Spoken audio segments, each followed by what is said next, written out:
What's going on, everybody? Hope you are doing well. Today I'm going to be bringing you a review of my Remington 870 Express 7 round. Be talking about the pros and the cons of this gun, what I've done to it, and how I feel about Remington. So, starting with the gun, working from the front to the back.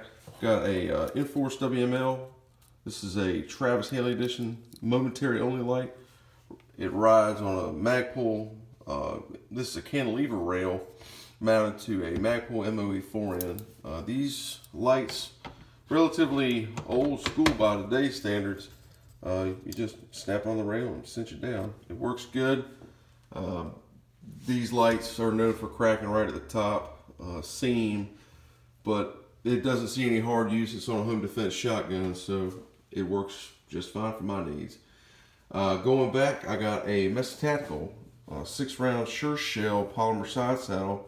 Really like these things. I was just running a Velcro shot car for the longest time, and I got sick and tired of every time I went to the range, even with brass up, the rounds would fall out. And I'm not going to mention companies, but I tried 3 different brands of shot card, and I always had the same problem. So I was like, the hell with it. I'm just going to put a legit side saddle back on the gun.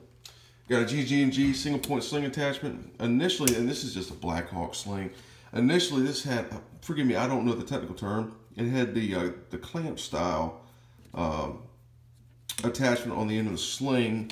Found that didn't work that well. So basically, all I did was I took that off, undid all the stitching, took that off, and took this to my local seamstress and had her sew the ever-loving shit out of this permanently to the sling attachment.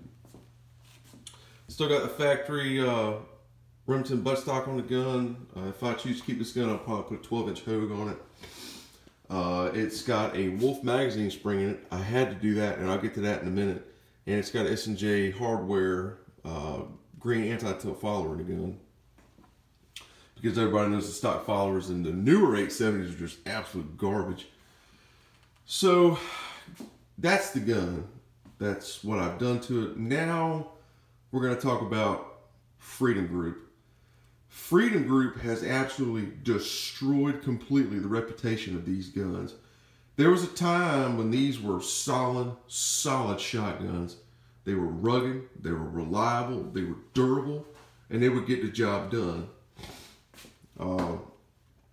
The place where I'm employed uses Remington 870 police magnums, and these things are, I think one of them dates back to 1979.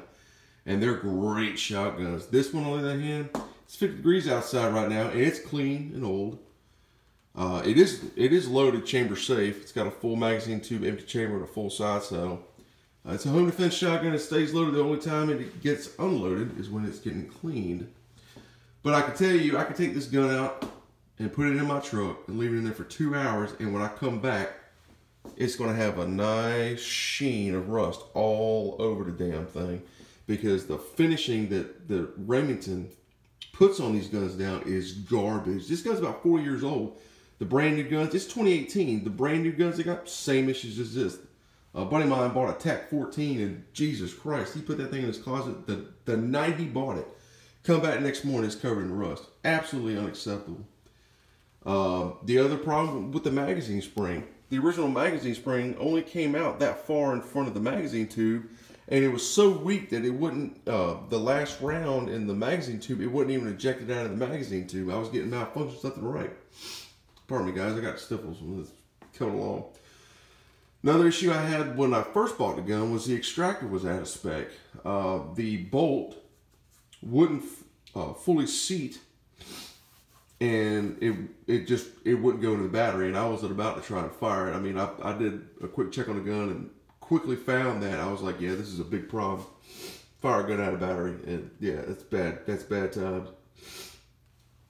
Another problem I had was the chamber. That was a big problem.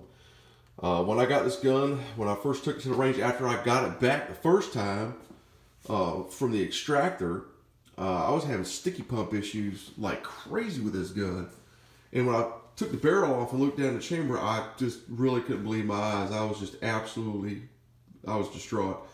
So I took a 20 gauge bull brush, wrapped it in quadruple aught steel wool, sprayed steel wool down with CLP, sprayed the chamber down with CLP, and put it on the end of a high speed drill with a rod, and just went back and forth until it was smooth enough to where it would work with the shit.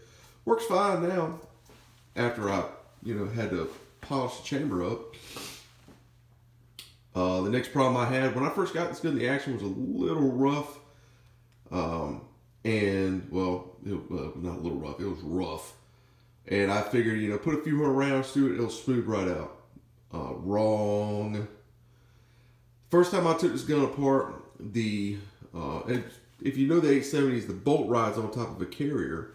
The bottom of the carrier makes contact with the hammer and the carrier dog follower.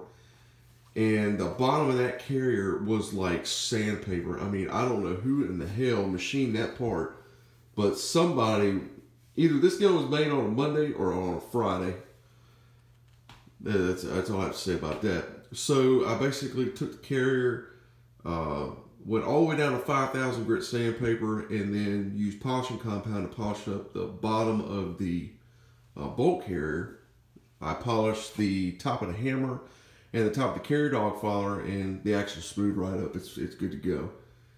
Everything I've done to this gun was just to make it acceptable to work and function properly, not to enhance its performance.